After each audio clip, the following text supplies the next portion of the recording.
Bonjour, bienvenue à ce premier webinaire Grande Culture. C'est un premier webinaire d'une série de 4 webinaires. Donc, mon nom est Yvan Fauché, je suis agronome, je suis conseiller en Grande Culture pour la direction régionale de la Montérégie, au MAPAC. J'aurai le plaisir d'être votre animateur aujourd'hui pour ce webinaire. Je serai accompagné de ma collègue et co-animatrice Julie Brault, qui est agronome et conseillère en grande culture également pour la direction régionale de Montréal, Laval, Lanaudière du MAPAC. Les webinaires grande culture sont organisés par le MAPAC et en collaboration avec la Société d'agriculture de Saint-Hyacinthe. Nous souhaitons également remercier notre commanditaire Expo Champs. Donc, la conférence d'aujourd'hui sera présentée par M. Lotfi Chiari et elle a pour titre « La fertilisation raisonnée en potasse, calcium et magnésium. Faut-il viser l'équilibre parfait ou la suffisance efficace? » Après la conférence, il y aura une période de questions. À ce moment, ma co-animatrice Julie Brault identifiera les questions qui se trouveront dans le clavardage et les posera aux conférenciers. Le webinaire sera disponible dans les prochaines semaines sur la chaîne YouTube du MAPAC. Pour les agronomes qui nous écoutent, ce webinaire sera reconnu par l'Ordre des agronomes comme activité de formation continue. Bon, maintenant, nous allons commencer avec la première conférence. Nous sommes très heureux d'accueillir M. Lotfi Chiari. Donc, j'inviterai M. Chiari à ouvrir sa caméra et son micro, si c'est possible. M. Chiari est professeur titulaire en gestion des sols, des engrais et des matières recyclables. Fort de plus de 25 ans d'expérience, ses recherches portent sur la gestion agro-environnementale des sols et des fertilisants, la valorisation des matières résiduelles fertilisantes et l'intégration de l'intelligence artificielle dans la fertilisation. Auteur de guides de référence reconnus, il contribue activement à des projets internationaux et collabore avec divers acteurs du milieu agricole. Donc, M. Chiari, la parole est à vous. Aujourd'hui, c'est ça, j'ai voulu vous parler un peu des différentes écoles de pensée au niveau de la fertilisation. C'est parce que ce qu'on utilise un peu partout dans le monde maintenant, c'est la suffisance avec les enjeux environnementaux, avec aussi les problèmes agronomiques. Donc, la plupart des pays, ils ont opté pour ce qu'on appelle la suffisance nutritive. Mais il y en a d'autres concepts, les concepts d'équilibre, aussi, il ne faut pas les négliger.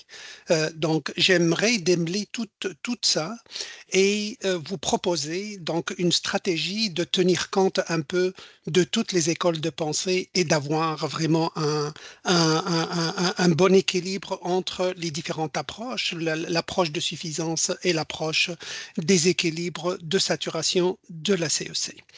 Donc, je commence par la première approche, c'est ce qu'on appelle le SLAN, niveau suffisant de nutriments disponibles. Toutes les grilles de fertilisation, que ce soit passées ou celles qu'on vient de mettre à jour au niveau du MAPAC, reposent sur ce principe de suffisance. Qu'est-ce que ça veut dire? C'est-à-dire que ce qu'on fait, c'est on se promène un peu partout dans la province, on installe des sites expérimentaux et dans ces sites expérimentaux, on ajoute des doses croissantes de l'élément en question, comme par exemple pour le potassium, on donne des doses croissantes de potassium, pour le phosphore, la même chose. Et après, on détermine un rendement relatif, c'est-à-dire c'est le rendement obtenu par rapport au témoin qui n'est pas fertilisé en termes de potassium. Et ici, j'ouvre la parenthèse pour ceux qui font de l'expérimentation. S'il vous plaît, toujours dans vos expérimentations, mettez un zéro. Ça, c'est vraiment l'unité la plus importante pour avoir des bases de données qu'on peut les utiliser par la suite en intelligence artificielle pour avoir le maximum de précision et le maximum de fidélité. Donc effectivement, donc toutes les grilles partout dans le monde, c'est basé sur ce principe. On exprime en pourcentage relatif ou de rendement relatif, c'est-à-dire le rendement obtenu dans l'unité fertilisée par rapport au rendement obtenu dans le témoin. S'il atteint 100%, c'est-à-dire que le fertilisé ou le non fertilisé, c'est pareil. Il donne les mêmes rendements. Et cette façon de convertir en rendement relatif, elle est très intéressante parce que ça permet d'enlever les écarts entre les régions. Il y en a des régions qui reçoivent une meilleure quantité de pluie, des régions où les sols sont plus fertiles, des régions où... Donc, on les met sur la même échelle de rendement relatif, c'est-à-dire un rendement de l'unité fertilisée par rapport au rendement de l'unité non fertilisée. Et quand on atteint de 80 jusqu'à 100%, on a une stabilité des rendements, c'est-à-dire qu'on n'a pas besoin, ça c'est par exemple la teneur en potassium dans le sol qu'on mesure maintenant avec Méliche. Si on dépasse par exemple cette valeur, on dit qu'on est dans une suffisance. Donc, que la plante n'a pas besoin de beaucoup. Peut-être on met une dose d'entretien, une dose ce que la plante exporte, c'est-à-dire on évalue les niveaux exportés au niveau de la partie aérienne, au niveau de la partie récoltée, au niveau des racines. Et c'est ça ce qu'on essaie d'apporter si on est dans cette stabilité des rendements. Donc, quand est-ce qu'on fertilise? On fertilise dans cette partie ascendante, c'est-à-dire quand on a ici des rendements qui répondent à la fertilisation, c'est-à-dire que si on a des valeurs très très faibles, on a des niveaux de rendement relatif plus bas. Plus le niveau relatif est bas, plus la parcelle a besoin d'être fertilisée. Donc, c'est ça l'approche de suffisance développée, c'est ça l'approche qu'on utilise pour les grilles de fertilisation. Donc, jusqu'à ce principe-là, ça marche très, très bien, mais les grilles actuellement, c'est des grilles statiques qui ne changent pas.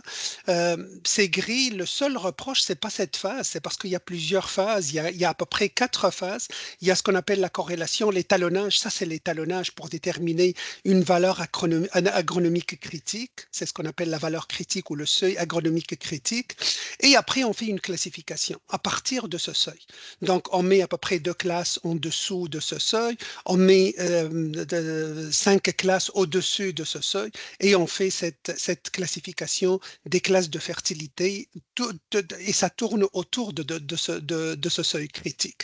Donc, toutes les grilles ont été élaborées de cette façon, mais après, on fait ce qu'on appelle l'optimisation. Donc, on va aller site par site. C'est comme ça, c'est une donnée de juste un seul site. Un point, c'est un site. Et un site, quand je parle d'un site, on parle à peu près d'une quarantaine ou d'une cinquantaine d'unités expérimentales, dépendamment du nombre de doses croissantes qu'on utilise pour élaborer notre modèle de réponse. Et après, on extrait seulement une valeur. Donc, une valeur par site. Et si on regarde tous les sites, c'est ça qu'on établit notre valeur de suffisance. On le fait surtout pour le phosphore, pour le potassium. On le fait aussi pour les éléments secondaires, calcium, magnésium, oligoéléments. On le fait aussi pour l'azote, mais l'azote, il est très, très mobile, donc c'est très difficile d'avoir cette étape de calibration. Donc, quand on parle de suffisance, la suffisance, selon ce principe d'étalonnage, se fait essentiellement pour tous les éléments autres que l'azote. Alors que l'azote, ça nécessite vraiment un bilan prévisionnel pour bien le maîtriser. Donc, ça, c'est étant dit pour l'approche de suffisance, et on essaie toujours de respecter cette suffisance, mais vous allez voir que dans les prochaines années, on va développer, on va continuer dans cette voie de suffisance, mais de proposer quelque chose de meilleur, de quelque chose de plus fiable dans les étapes qui viennent après l'optimisation et après ce qu'on appelle la discrétisation. Donc, sans plus tarder, la suffisance, je le compare par rapport à l'approche BCSR. Qu'est-ce que ça veut dire? C'est la saturation des bases. Donc, pour ceux qui ne sont pas encore familiarisés avec la notion de la CEC, il y a ici Monsieur Beer, dans les années à peu près 40, en 1945, il a développé son approche. Et son approche, c'est qu'il dit qu'il y a vraiment un équilibre autour de la CEC. La CEC, c'est tout simplement, c'est l'ensemble des charges négatives. Donc, et ça, c'est une véritable mesure de la fertilité des sols, parce qu'un sol qui est doté de charges négatives, c'est un sol fertile. C'est un sol qui retient sa fertilité. Imaginez pour les sols sableux, par exemple, le nombre de charges négatives, c'est très, très faible. Donc, il n'y a rien qui est retenu autour de ce complexe. C'est des forces électrostatiques. Donc, toutes les cations positifs sont attirés par les charges négatives de la CEC. Et quand je parle de CEC, c'est toute matière colloïdale, que ce soit la matière organique, que ce soit les argiles, que ce soit les oxydes ou les hydroxydes qui peuvent être chargés négativement et qui peuvent attirer toutes sortes de cations. Et ces cations retiennent aussi l'eau. Donc, un critère de fertilité physique et chimique aussi. Donc, on maintient la fertilité chimique et on maintient aussi la quantité d'eau qui sera maintenue d'une façon beaucoup plus soutenue pour supporter la plante dans le régime hydrique. Donc, retenez, ce que je vous demande de retenir, c'est que la CEC, c'est l'ensemble des charges négatives, mais dépendamment comment on la calcule ou on la détermine, ces charges négatives. Je vais vraiment les détailler pour que vous maîtrisez ce concept-là. Donc, monsieur Beer, il a séparé l'occupation de la CEC. Donc, la CEC, c'est les charges négatives, et la charge négative, elle attire toutes les cations positives. Il y en a des cations qui sont alcalins, des cations qui sont basiques, des cations qui ont une nature d'augmenter le pH. C'est le calcium, le magnésium et le potassium. On les appelle les bases échangeables. Et il y en a le sodium aussi, mais je ne le mets pas, c'est parce qu'au Québec, on le néglige. Donc, dans toutes les régions tempérées, généralement, le sodium est très négligé parce qu'il est très lixivié, il ne reste pas dans le sol. Et on n'a pas de problème d'acidité. Si on est à l'ouest canadien, oui, on l'ajoute, mais dans le contexte au Québec, on n'a pas de problème de sodium, donc je ne le mets pas dans les bases échangeables. Il y a aussi des cations positifs, mais ils sont acides, comme le H+, comme vous le savez. Le H+, peut-être il y en a des gens qui sont plus familiarisés avec le H3O+. Donc, mais le H+, c'est l'acidité, ça exprime l'acidité. Et il y a aussi l'aluminium 3 fois plus. Il est hyper toxique, celui-là, l'aluminium. Donc, dans nos principes de cholage, on essaie de neutraliser tout d'abord l'aluminium et il est présent quand le pH il est en bas de 5,5. Donc, mais si on dépasse les 5,5, l'aluminium ne reste pas sous cette forme Al 3 fois plus, donc il n'est plus dangereux quand on corrige le pH. Et quand on a un sol extrêmement acide, on pense tout d'abord à ramener le pH à 5,5 pour neutraliser cet aluminium. Donc, retenez qu'il y a de l'acidité échangeable et il y a de l'alcalinité échangeable.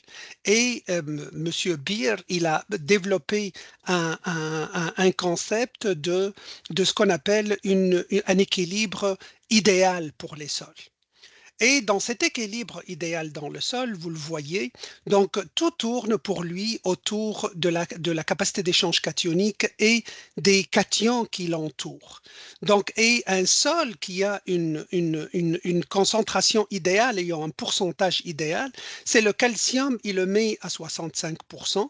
De 65%, c'est-à-dire 65% des charges négatives sont occupées par le calcium.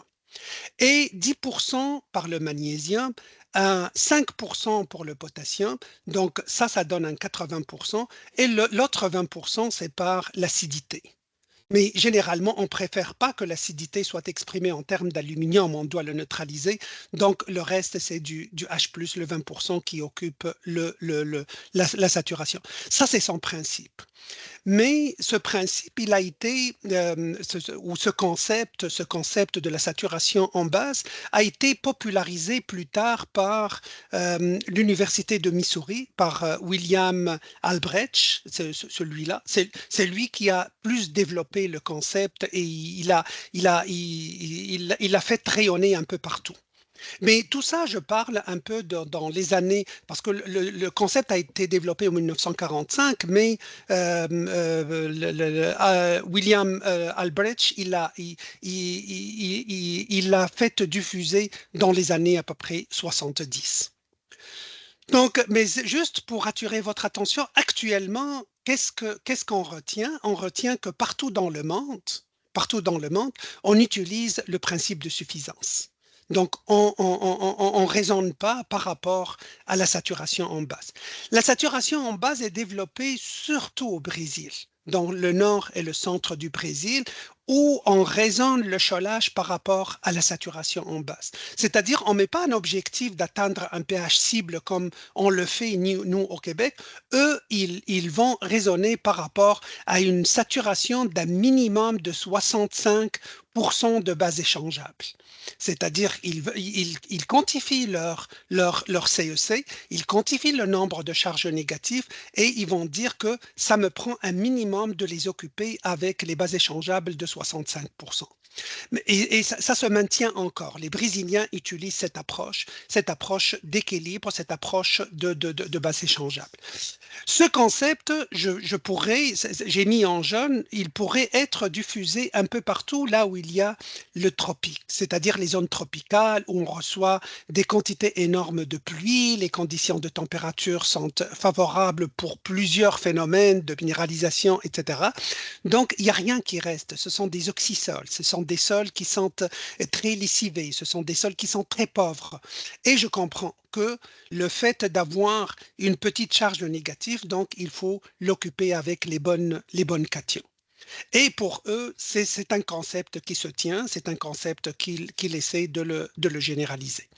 Mais de partout, dans le reste du monde, c'est vraiment, on utilise l'approche de la suffisance. Donc, la suffisance, je reviens un peu pour la suffisance, donc on le fait, c'est tout simplement, c'est comme on a l'axe des X, l'axe des Y, ça c'est les rendements relatifs, ça c'est notre indicateur, ça pourrait être le phosphore, ça pourrait être le potassium comme je l'ai marqué, et ce qu'on fait comme technique, on fait bouger ces deux axes. Cet axe, il ne faut pas qu'il baisse en bas de 80% pour déterminer une stabilité des rendements. Et cet axe vertical, on le fait de façon à avoir le minimum de points en dehors. C'est parce que les cadrans, ça c'est des cadrans positifs, les deux positifs et positifs. Donc, le maximum de points sont dans ces cadrans positifs. Donc, si on englobe ces points dans les cadrans positifs, c'est là qu'on détermine la valeur critique agronomique et c'est là notre valeur de suffisance. Et c'est là notre valeur qui va nous dire qu'au-delà de cette valeur critique, on a une stabilité des rendements, on a une belle suffisance. Et à partir de cette valeur, par exemple, de 60, on fait la classification. Donc, 60, donc on divise par 2, ça fait 30. Donc, entre 60 et 30, on dit que la classe est faible. En bas de 30, de 0 à 30, on dit qu'elle est très faible. Après 60, on ajoute de 30 unités. On ajoute un incrément à peu près de la moitié de la valeur critique agronomique qu'on a trouvée. Donc, on a trouvé une valeur agronomique de 60. On divise par 2 et on l'utilise comme un incrément. C'est-à-dire, on ajoute à chaque fois un 30 pour changer de classe. Donc, 60 plus 30, ça me donne 90. Je rentre dans le moyen inférieur, le moyen supérieur. Après ça, l'élevé. Après ça, c'est très élevé. Après ça, extrêmement élevé. C'est comme ça qu'on fait notre classification de la fertilité. Et regardez, quand on a passé le phosphore, du phosphore au P sur AL, l'indice de saturation, c'est le même principe.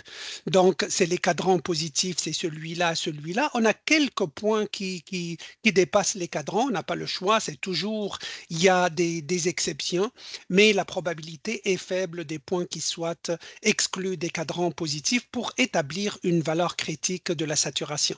Notre saturation tourne autour de 10 pour la culture de pommes de terre, par exemple. J'ai pris un exemple et c'est de là qu'on a fait une classification. J'ai utilisé la même approche pour le bore. Imaginez, le bore, c'est un élément qui se trouve à des concentrations très, très faibles. Donc, l'erreur, elle est très grande quand on essaie de déterminer le bord. Et regardez, ça c'est un article que j'ai publié. J'ai démontré la stabilité des rendements. C'est parce qu'on a d'autres techniques maintenant, à part si on a beaucoup de points, la technique de bouger les axes, ça ne fonctionne pas. On a des techniques mathématiques de partition de Kate-Linsen avec des niveaux de probabilité. Donc, on a une robustesse de séparation de 82,6. Qu'est-ce que ça veut dire? Je sépare entre une population qui nécessite une fertilisation d'une population qui ne nécessite pas une fertilisation, qu'elle est correcte, qu'on dit qu'elle est suffisante à partir de cette valeur critique agronomique. Et la valeur critique par la somme des carrés, donc on fait des statistiques et on la détermine avec beaucoup de précision. Donc aussi, ce que j'attire votre attention par rapport à ce concept de suffisance, généralement, on essaie de le coupler avec l'analyse foliaire. L'analyse foliaire, c'est un bon élément de diagnostic, mais il faut vraiment avoir des bonnes normes. Et ce qu'on a au Québec, si vous avez le chapitre 8 dans le guide du CRAC sur le diagnostic foliaire, utilisez ce guide, il est bon, mais on va encore l'améliorer avec les bases de données qu'on est en train de traiter, et vous allez voir vraiment qu'on a beaucoup d'éléments qui viennent supporter la notion de suffisance. Donc, ce que je vous demande de retenir dans les feuilles, quand on a des concentrations très faibles, on a des signes de carence qui apparaissent, donc les rendements vont baisser, mais après, on a une suffisance très prolongée. Donc, c'est un intervalle, ça c'est ce qu'on appelle l'intervalle de suffisance. Et dans le guide du CRAC, vous avez l'intervalle de suffisance, élément par élément et culture par culture. Et généralement, la moitié de l'intervalle, on est dans la meilleure marge de suffisance. Mais si on dépasse cette moyenne, on est dans une consommation de luxe. Ça ne dérange pas, ça ne baisse pas les rendements, mais on est mieux d'apporter un peu moins pour toujours garder un équilibre avec les autres éléments. Et quand on dépasse vraiment une valeur d'excès, c'est vraiment en rechute. Donc, ce qui est très intéressant, avant, on n'avait pas des belles corrélations avec l'analyse foliaire. Mais maintenant, regardez, comme par exemple pour la culture de pommes de terre, j'ai utilisé l'IA prédictive avec tous les éléments et j'obtiens une parfaite corrélation entre de prédiction du rendement en fonction de l'analyse foliaire, du NPK-CAMG. J'ai pris seulement les majeurs et attendez-vous pour les prochaines années que le diagnostic foliaire sera interprété par rapport à ces outils de l'IA, de l'intelligence artificielle. La même chose, un peu partout dans le monde, maintenant, c'est dans les 5 dernières années, on parle beaucoup de produits de récolte parce que le diagnostic foliaire, on le fait au cours du cycle pour se rattraper. C'est-à-dire si on observe un phénomène, une carence d'un élément, on peut le corriger. Mais maintenant, on le fait sur les produits de récolte, c'est-à-dire sur les tubercules de pommes de terre, pour se rattraper pour les cycles prochains. Donc, c'est quoi le phénomène? Est-ce que j'ai un phénomène de déséquilibre du magnésium? Est-ce que j'ai un phénomène de déséquilibre peut-être du potassium avec le magnésium, etc. Et c'est un bon outil d'interprétation de déséquilibre entre les éléments nutritifs entre eux. Donc, on le retient, la suffisance, c'est une belle approche, mais elle est insuffisante dans le sens où on n'a pas une fiabilité quand on essaie de les généraliser sur toutes les situations particulières. Avec l'IA maintenant, c'est sûr qu'on va arriver à la véritable bonne dose. C'est parce qu'on a toujours rêvé de la bonne dose. Tout le monde parlait de la bonne dose, la règle des 4B de la bonne dose, mais c'est maintenant qu'on converge vers la bonne dose dans le fait de faire évoluer l'approche de suffisance. Je reviens maintenant avec l'approche de la saturation en base. Donc, et dans ce cas, je vais l'intégrer et je l'ai déjà intégré dans mon projet DACARA. C'est quoi mon projet DACARA? C'est le diagnostic de l'acidité, la qualité des amendements et recommandations d'application. Donc, j'ai touché à 3 volets et dans les 3 volets, j'amène la grande précision de l'interprétation. Et je critique aussi l'approche qu'on a présentement au Québec. Je critique aussi les approches qui sont développées un peu partout, même dans les autres provinces ou les autres États, pour vous montrer que l'intelligence artificielle va apporter beaucoup de bienfaits dans le sens de donner le maximum de précision au niveau de la recommandation et au niveau du diagnostic. Je commence par le volet diagnostic. Et ici, un peu partout, regardez comme par exemple au Canada, comme dans plusieurs États, tout ce qui est jaune, c'est les gens qui utilisent le pH, ce qu'on appelle SMP. Le pH tampon, le pH qu'on utilise pour décider la quantité de chaud, le pH qu'on utilise pour vraiment faire des recommandations en chaud. Donc, tout ça, c'est pratiquement en Amérique du Nord, c'est l'approche la plus commune. Donc, ce que j'ai fait au début, j'ai pris 120 échantillons seulement dans la province de Québec et je me suis dit que je vais développer quelque chose de récent dans le projet Dakara. Je vais étudier un peu tous les paramètres de diagnostic, mais il s'est avéré que les 120 échantillons n'étaient pas suffisants. On est passé à 250, maintenant on est à 460, c'est parce que l'intelligence artificielle, elle est très, très gourmande. Elle nécessite des bases de données probantes, des grandes bases de données. Pour parler de big data, c'est un minimum, même le 460, et c'était vraiment un minimum. Donc, on souhaite l'agrandir, cette base de données, mais déjà, on est arrivé à des niveaux de précision vraiment très, très hautes, et je vais le présenter. Donc, qu'est-ce que j'ai voulu à travers le projet de Dakara? Donc, je me suis dit, je dispose d'une banque de données déjà pédologiques. Donc, le MAPAC, dans le temps, il a saisi toutes les données sur un format électronique, c'est-à-dire toutes les données de tous plusieurs types de sols qui ont servi pour la classification pédologique dans le temps, avec la vraie valeur de la CEC, avec les bases échangeables, avec les extractions à l'oxalate, les différents types d'extraction pour avoir une interprétation pédologique très complète. Donc, j'ai utilisé ça pour faire des liens puisque c'est un big data, puisque c'est une base de données énorme, donc on peut l'utiliser pour vraiment estimer des indicateurs qui sont, je dirais, délaissés. Donc, qu'est-ce que vous avez comme outil, vous, les agronomes ou les conseillers? Vous avez juste une caractérisation de base. Vous avez le pH à l'eau, vous avez la matière organique et vous avez les échangeables pour le potassium, calcium, magnésium, méliche. Donc, je me suis dit, j'utilise cette base de données pédologique ou j'utilise aussi cette analyse routinière pour estimer une vraie CEC.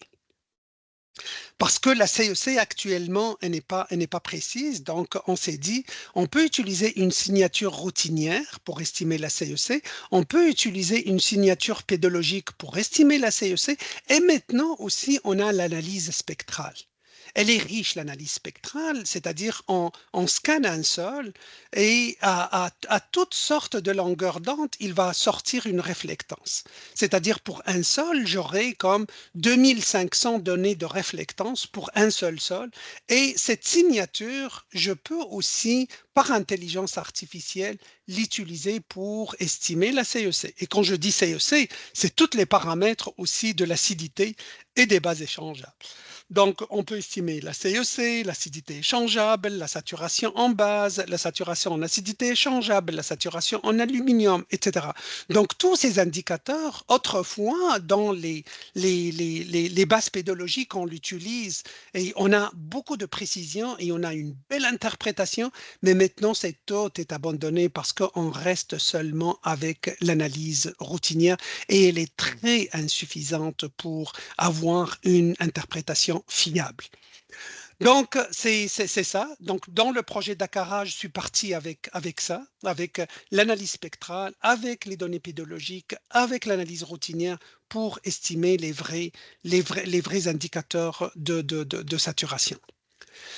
Et ici, c'est ça, c'est le point central de ma présentation, c'est le type de CEC. Donc, les pédologues distinguent entre deux types de CEC. Retenez, il y a la CEC effective et la CEC à l'acétate d'ammonium.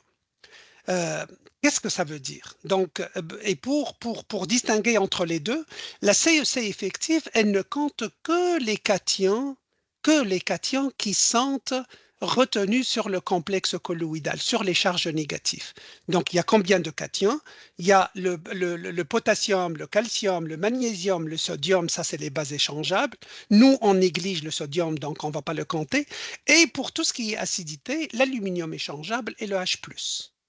Donc, ça s'appelle une CEC effective. On mesure seulement les cations positifs qui sont supposés être retenus par toutes les charges négatives de la CEC. Et on l'appelle CEC effective. Pourquoi on l'appelle CEC effective? C'est parce qu'elle mesure le nombre de charges au pH actuel du sol. Si vous avez un pH de 4, par exemple, vous avez une CEC très faible parce qu'on n'a pas suffisamment de charge négative. Mais si on chôle le sol, l'avantage du cholage, c'est l'augmentation de la fertilité. Et quand je parle d'une augmentation de la fertilité, je parle d'une augmentation de charge négative. Donc, quand on chôle le sol, on augmente les charges négatives. Qu'est-ce que ça veut dire? C'est parce qu'on a pour ceux qui connaissent un peu la chimie des sols, on a des charges négatives fixes et on a des charges négatives variables. Variables en fonction de quoi? En fonction de leur pH. Je donne un exemple. Supposons la kaolinite. La kaolinite, c'est un type d'argile, c'est type 1,1. Lui, il a des charges négatives variables en fonction du pH. Donc, quand le pH est très bas, les charges négatives sont très, très faibles. Mais quand tu augmentes le pH et tu le ramènes jusqu'à 7, 6,5, 7, donc les charges négatives augmentent. Il y a aussi les oxydes et les hydroxydes de fer et d'aluminium qui sont très impliqués dans la fixation du phosphore. Ces oxydes et hydroxydes, quand le pH est très bas, il n'y a pas de charge négative, mais quand tu augmentes le pH, tu vas générer des charges négatives. Donc, quand on fait le cholage, on augmente le pH, donc on augmente les charges négatives et on parle d'une CEC potentielle. Donc, retenez s'il vous plaît qu'il existe deux types de CEC. Moi, la CEC effective est la CEC à l'acétate d'ammonium au pH 7, c'est-à-dire on mesure un potentiel de charge négative et non pas le nombre de charges négatives pour le pH actuel du sol. C'est parce qu'en agriculture, on chôle les sols, on veut créer un confort chimique, donc on devrait mesurer la CEC à l'acétate d'ammonium au pH 7.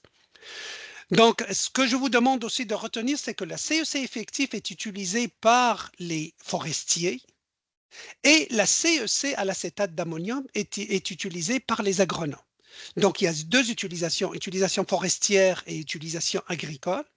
Dans l'utilisation forestière, les forestiers n'ont pas le droit d'utiliser la CEC agricole, la CEC à l'acétate d'ammonium, et vice-versa. C'est-à-dire, dans le domaine agricole, on ne devrait pas utiliser la CEC effective, on devrait utiliser la CEC à l'acétate d'ammonium.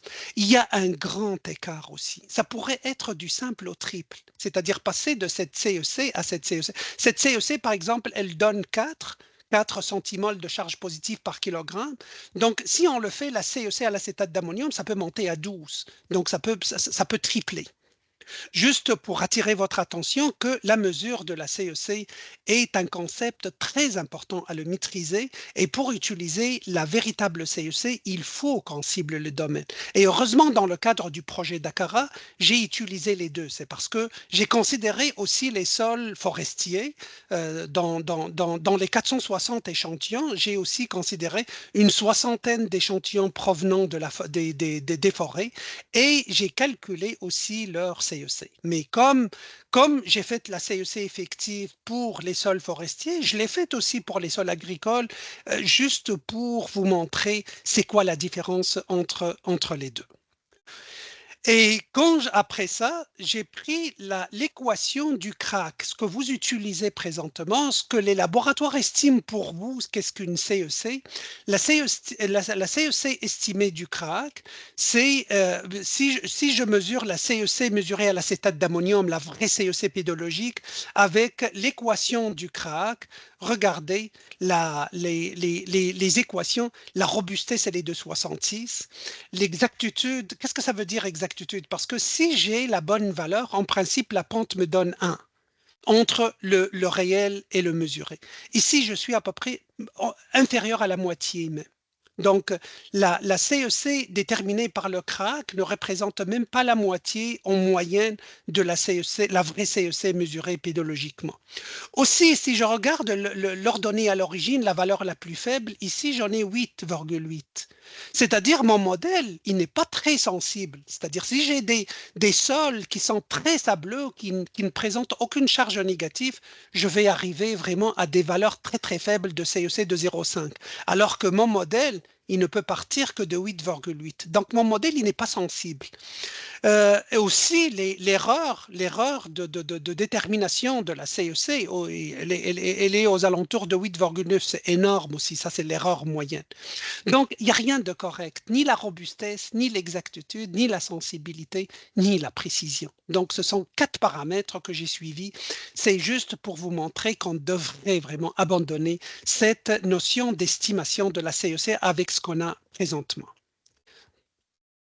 J'ai essayé maintenant d'estimer la CEC avec une signature chimique, avec l'intelligence artificielle. Je me suis dit, si je prends par exemple l'analyse de routine, je prends la matière organique, je prends les bases échangeables, potassium, calcium, magnésium déterminées par Mélich, je prends le pH et je prédis de nouveau avec l'intelligence artificielle prédictive. J'améliore la robustesse, donc on est passé de 66 à 83%. J'augmente l'exactitude à 79, elle était à 47. J'augmente la sensibilité, elle était de 8, presque 9, elle est devenue à 5,7, mais ce n'est pas suffisant. Donc, moi, sincèrement, plusieurs chercheurs arrivent à ces genres de robustesse avec l'intelligence artificielle. Mais c'est un premier pas, oui, d'accord, c'est bon, mais ce n'est pas assez. Donc, on veut aller vers l'accréditation, vers des modèles qui me donnent vraiment la véritable valeur, qui me donnent une robustesse au-dessus de 90%, qui me donnent ici une exactitude, la pente qui est au-dessus aussi de 90% et qui me donne une sensibilité vraiment très faible de la CEC.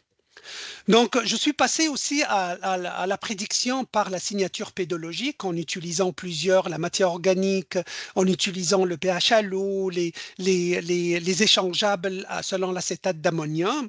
Mais je vais m'en passer parce que ça ne sert à rien. Cette prédiction, donc on ne vous demande pas d'aller payer très cher des analyses de caractérisation pédologique qui coûtent très cher et finalement Mais ici, j'ai utilisé, quand j'ai démarré le projet, j'ai utilisé le Visnir. Retenez, ça c'est un spectroradiomètre. On scanne un sol, on obtient une signature spectrale. Rien qu'avec la signature spectrale, je détermine ici une CEC. Et ma CEC, elle est très très variable. Je peux aller jusqu'à 200, imaginez, avec les horizons organiques ou les sols organiques, parce que j'ai considéré aussi des sols organiques, et la CEC peut être énorme. Surtout quand on la ramène à un pH élevé, donc ça devient vraiment une CEC élevée. Donc ici, j'arrive à une robustesse de 90, à une exactitude de 90, à une sensibilité de 2,95, à une précision de 9. Donc j'étais satisfait, mais je me suis dit, malgré ça, malgré tout ça, malgré que j'atteins vraiment des niveaux qui sont très satisfaisants, est-ce que ma détermination avec le spectral, est-ce qu'elle est équivalente à ce qu'on appelle les critères de qualité imposés par le programme PALA? Le programme PALA, c'est celui qui surveille les laboratoires. Et pour la même méthode d'analyse, donc il envoie l'échantillon à plusieurs laboratoires. Il va avoir la répétabilité, la reproductibilité, la réplicabilité, donc plusieurs paramètres. Mais on s'est dit, j'atteins vraiment des niveaux de performance élevés, donc il faut que je teste, est-ce que ça passe les cribles du bon contrôle de la qualité de l'analyse. Donc, mais 2 années plus tard, donc le Visnir, je l'ai acheté à peu près à 70 000 $. 2 années plus tard, donc le Glossolan, c'est une institution affiliée à tout ce qui est spécialité en sol et surtout spécialisée dans les analyses spectrales. C'est parce que ça, c'est l'avenir. L'analyse spectrale, c'est l'avenir. Donc, ils ont recommandé 2 années plus tard d'utiliser ce qu'on appelle le MIR, le moyen infrarouge. Il est beaucoup plus informatif, le moyen infrarouge. Et le moyen infrarouge, regardez, il me donne presque le parfait. Je ne m'attendais pas à ça du tout. Donc, une robustesse de 97, dans la robustesse, l'exactitude de la pente, elle est presque de 1, de 98. La sensibilité, elle est de 0,55. Et la précision globale moyenne, elle est de 2,88. Donc, on atteint presque le parfait avec le MIR. Donc, ça m'a fait sauter de ma chaise. C'est parce que je ne m'attendais pas à avoir une aussi grande précision. Et après ça, donc, quand on a, ce que j'ai fait, puisque moi j'ai déjà acheté l'appareil de Visnir, mais pour aller avec le MIR, donc je suis allé au Maroc, ils sont bien équipés, c'est une nouvelle université, elle collabore avec plusieurs universités mondiales, donc ils avaient le MIR, le moyen infrarouge. Donc j'ai ramené tous mes échantillons, les 460 échantillons, et je les fait passer par le MIR. Et j'ai obtenu vraiment une très belle corrélation. Après ça, les Allemands, ils ont essayé d'interpréter qu'est-ce qu'un spectre. Un spectre, en fait, il va nous raconter sa belle histoire. Un spectre, il va faire des liens entre le type d'argile, est-ce que j'ai des kaolinites à une certaine longueur d'onde, il va les détecter. Il y a combien de sable il y en a à une certaine longueur d'onde, il va les détecter. C'est quoi les aluminiums silicatés, donc il va les voir. Donc c'est mon véritable pédologue, c'est mon véritable géomorphologue, c'est un véritable spécialiste aussi dans la minéralogie des argiles, c'est un véritable spécialiste aussi de type de matière organique. Est-ce qu'il y en a des carbonates qui restent? Est-ce qu'il y en a... Donc, il voit tout. Le spectre voit tout. Et pour faire l'analogie, pour faire reconnaître le spectre, ça nous prend l'intelligence artificielle prédictive. Ça nous prend des algorithmes qui permettent de faire parler ces observations sur les spectres. Et c'est ça, donc j'irai avec... on a fait la même chose pour la CEC des forestiers, c'est ce qu'on appelle la CEC effective. Et regardez, j'utilise la signature chimique, j'utilise la signature spectrale. On est bon, ça va, c'est-à-dire on est des 84 de robustesse. On a aussi un slope, c'est-à-dire la pente de 0,83, ici de 0,84, mais avec le MIR, même la CEC des forestiers, elle est estimée avec le maximum de précision. Robustesse 98% et une pente de 97%. Tout est parfait avec le spectre MIR. Donc, ça, c'est la CEC effective. On a fait aussi même la saturation en base. C'est toujours le MIR qui sort le meilleur. Et quand je parle de saturation en base, c'est quoi le pourcentage de potassium, calcium, magnésium qui occupe les charges négatives qui occupent la CEC. OK. Donc, après ça, donc on s'est dit, oui, on a fait cet exercice, c'est bon. Maintenant, on passe par le crible de contrôle de la qualité du ministère de l'Environnement, c'est-à-dire ceux qui contrôlent les laboratoires. On a un laboratoire de référence qui est l'IRDA et on a des laboratoires accrédités. Et il utilise ce qu'on appelle la réplicabilité, la répétabilité, la reproductibilité avec des erreurs. Et généralement, ils n'acceptent pas une erreur plus que 10%. Regardez pour le Visnir, on est à 17,06, donc ça passe pas. Le Visnir, ça passe pas.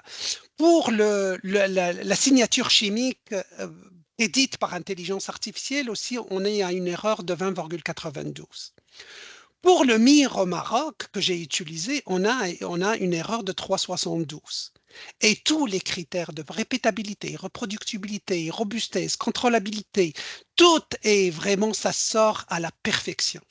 Donc, on s'est dit, ça, c'est un appareil, c'est un seul appareil. Mais si je change d'appareil, je suis allé à Rothamsted. Rothamsted, c'est au Royaume-Uni et c'est le premier centre de la chimie.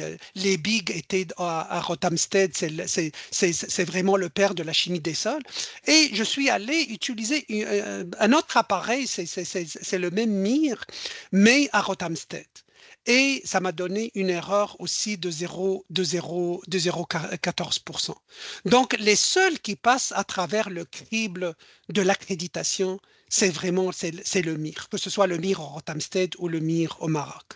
Donc, pour ce dossier-là, je me suis dit maintenant, c'est que le MIR, il est un très bon outil et on peut accréditer cette méthode si on démontre tout. On a passé par toutes les cribles de la validation de la méthode.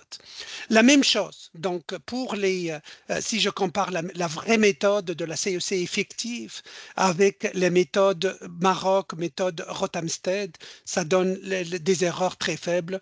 Pour la chimique, on n'est pas très loin quand même, mais on est à 17,9. Et ici, pour la CEC effective, pour le Wisnir, ça ne fonctionne pas, l'erreur, elle est grande. C'est ça. Donc maintenant, je vous choque avec cette allure. C'est la comparaison pour tous mes échantillons, entre la CEC effective et la CEC, entre la CEC forestière, la CEC effective, et la CEC agricole, la CEC à l'acétate d'ammonium pH neutre. Il n'y a aucune corrélation, mais si on détermine en fonction de type de matière organique, si on est dans un sol organique, si on est dans un horizon organique, de forestier, donc le comportement, il est complètement différent. Et retenez, s'il vous plaît, pour les forestiers, gardez toujours la CEC effective parce que vous n'allez pas changer votre pH. Si vous avez un pH de 4 ou de 4,5, vous avez une réalité où l'aluminium, il est extrêmement toxique, mais les peuplements forestiers sont habitués à ce contexte de sévérité des conditions de l'acidité. Donc, on reste avec une CEC effective parce que c'est les vraies charges négatives qu'on estime. Alors qu'en agricole, on est supposé choler et quand on chole, on augmente les charges négatives. Donc, on doit absolument déterminer une CEC agricole, une CEC à l'acétate d'ammonium au pH neutre. Donc, si je reviens maintenant à l'approche de la saturation en base, que plusieurs conseillers utilisent, oui, c'est une bonne approche, mais j'attire votre attention sur ces faits-là. Donc, j'ai schématisé un peu les éléments qui occupent les charges négatives, les cations. Il y a le potassium, le calcium et le magnésium. Mon véritable allié, c'est le calcium. Pourquoi le calcium? Il a un rayon hydraté de 0,41, c'est-à-dire n'est pas... qu'est-ce que ça veut dire rayon hydraté? C'est le calcium, il va attirer des molécules d'eau. Et il va attirer des molécules d'eau, il ne va pas devenir très volumineux, c'est quelques molécules d'eau. Et ces molécules d'eau, avec ce rayon, ça ne permet pas de repousser les feuillets d'argile. Okay? Donc, ce qu'on retient, c'est que le calcium, c'est un agent floculant. Il fait un lien d'une part entre la matière organique et les argiles pour former le complexe argilo-humique, d'une part, et de deux aussi, il flocule les argiles, il les met ensemble, il donne un corps à ces particules d'argile, il structure les sols, donc c'est un bon agent. Mais il est beaucoup mieux que le potassium, ce qui est sûr. Donc, c'est parce que même son rayon ionique, il est très, très faible. Mais le magnésium, malgré qu'il a un rayon ionique très faible, mais il y a un rayon hydraté, il est hyper élevé, de 86. Donc, il fait disperser les argiles. Donc, ici, je vous ai mis les deux agents de floculation parmi les bases échangeables et les deux agents de dispersion des argiles. Donc, on ne veut pas que le magnésium domine dans ma capacité d'échange cationique. C'est parce que le magnésium, c'est un effet dispersant. Il disperse les argiles. Donc, si je retiens, vous avez par exemple un sol acide. Ce sol acide caractérisé par un nombre de charges négatives, c'est la CEC qu'on détermine. Cette CEC peut contenir des H+, des Al3 fois plus et des bases échangeables, le potassium, calcium, magnésium et sodium. Quand on chole, donc on fait disparaître toute cette acidité. Okay? Et on les occupe avec des bases échangeables. C'est ça le cholage. Et en plus, on augmente le nombre de charges négatives. Donc, on augmente la fertilité, on augmente le nombre de cations qui sont retenus sur le complexe. Et de ce fait, je vous introduis maintenant la formule que vous êtes en train d'utiliser, que ce soit déterminée par le laboratoire qui vous donne la CEC estimée au Québec. La CEC estimée, c'est tout simplement l'acidité échangeable, plus les bases échangeables. Donc, l'acidité échangeable, c'est ça, les H+, et les Al3 fois plus. Et les bases échangeables, c'est l'ensemble des cations basiques, c'est le sodium, potassium, calcium et magnésium. Comme au Québec, le sodium est négligeable, donc on n'en tient pas compte. Donc, on prend les bases échangeables, c'est le potassium, calcium, magnésium, mais attention, on doit l'exprimer en centimoles de charge positive par kilogramme. retenez, depuis le secondaire, depuis le cégep, on a toujours retenu que si on fait une addition en chimie, on n'a pas le droit de l'exprimer en milligrammes par kilogramme. Toujours, on passe par une base molaire.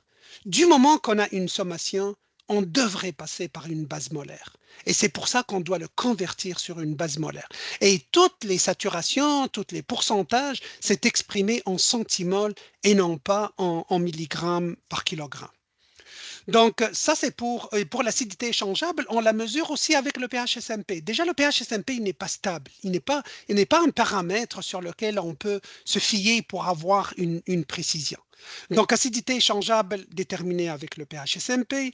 Les bases échangeables, c'est selon la méthode de Mélich. On fait la somme des deux pour déterminer une CEC estimée. Mais en fait, c'est comme la CEC effective des forestiers. Donc, on est loin. On n'est pas dans l'agricole. Même avec ça, c'est une CEC que les forestiers peuvent utiliser. Peut-être, ça fonctionne. Mais pour les agronomes, non. C'est parce qu'en Scholl, on augmente les charges négatives. On ne devrait pas la calculer par les bases échangeables et l'acidité échangeable. Et la somme de l'acidité échangeable et bases échangeables constitue ce qu'on appelle la CEC effective, la CEC forestière. Pour ceux qui veulent, je vous ai préparé un peu les coefficients de conversion. Si vous avez de l'aluminium, par exemple, et vous devez le convertir en centimoles, on divise par 90 parce qu'il est exprimé en milligrammes. L'aluminium en milligrammes par kilogramme, supposons que vous allez 1200, vous divisez par 90, vous allez obtenir l'aluminium en centimoles. Le potassium, on divise par 390, le calcium par 200 et le magnésium par 120 pour convertir. Mais comme les fiches d'analyse vous donnent les résultats en kilos à l'hectare, donc vous devez faire une double conversion. La première, c'est de passer de kilos à l'hectare à milligrammes par kilogramme, c'est vous divisez par 2,24. Et après, pour passer de milligrammes à kilogramme à centimoles de charge positive par kilogramme, vous devez diviser par ces coefficients-là, le 390, le 200 et le 120. Si ce n'est pas encore clair, je pourrais vous envoyer ça. C'est le guide du CRAC, il explique ces sortes de conversions. Et généralement, les laboratoires, ils font les bonnes conversions en centimoles de charge positive par kilogramme. Après ça, une fois on a fait ces conversions, on détermine la saturation en base. Donc, potassium, calcium, magnésium, Mélich 3, tous exprimés en centimoles de charge positive. Divisé par la CEC, mais malheureusement, notre CEC est estimée. Donc, c'est une CEC forestière. L'acidité échangeable, la même chose. On prend la formule avec le pH tampon ou le pH SMP sur la CEC. Et c'est ça. Donc, on exprime aussi la saturation en potassium. C'est le potassium exprimé en centimoles par CEC. C'est comme ça qu'on détermine un pourcentage de saturation. Pour le potassium, un pourcentage de saturation pour le calcium, mais c'est toujours en centimoles de charge positive par kilogramme. La saturation en magnésium, la même chose. Et vraiment ici, je vous demande de retenir surtout cette formule. C'est elle que je retiens de tout le concept de la saturation de base. C'est elle que je retiens la plus. Et je vais vous dire pourquoi. Aussi, nous, pour le moment, on mesure la toxicité de l'aluminium juste avec le pH à l'eau. Donc, on dit que le pH à l'eau, s'il est en bas de 5,5, on a un risque d'aluminium. Alors que la véritable valeur, on doit la mesurer. Et quand on la mesure, on l'exprime en centimoles de charge positive et on l'exprime par rapport à la CEC. Donc, saturation en aluminium, elle ne doit pas dépasser les 15%, sinon on va avoir vraiment des sérieux problèmes de toxicité aluminique. Bon, pourquoi je vous ai dit de retenir le magnésium? Parce que les roches géologiques au Québec, surtout pour ceux qui ont donné une genèse à des sols argileux, généralement, on a un problème de magnésium. Le magnésium, il est élevé dans plusieurs régions. Et ce magnésium, il faut vraiment le surveiller. Et comment le surveiller? Par sa saturation. La saturation, c'est-à-dire tu prends le magnésium, généralement exprimé en kilos à l'hectare, on divise par 2,24 pour l'exprimer en milligrammes par kilogramme. Ensuite, on divise, je vous donne le coefficient de conversion. Ensuite, on divise par 120 pour l'exprimer en centimoles de charge positive.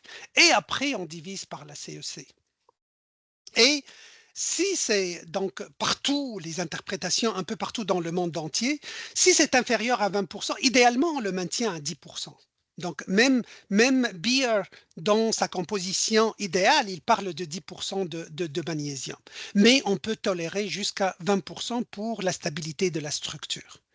Donc, quand est-ce qu'on commence à s'inquiéter quand la saturation en magnésium dépasse les 20%?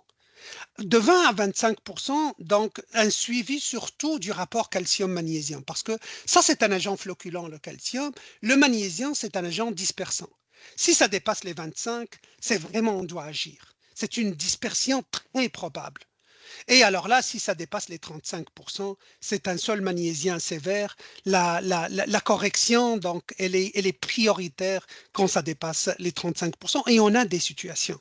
Mais le problème, c'est qu'on ne mesure pas bien la CEC. Donc, vous pouvez le déclarer dans vos analyses, mais vous n'avez pas malheureusement, la bonne CEC.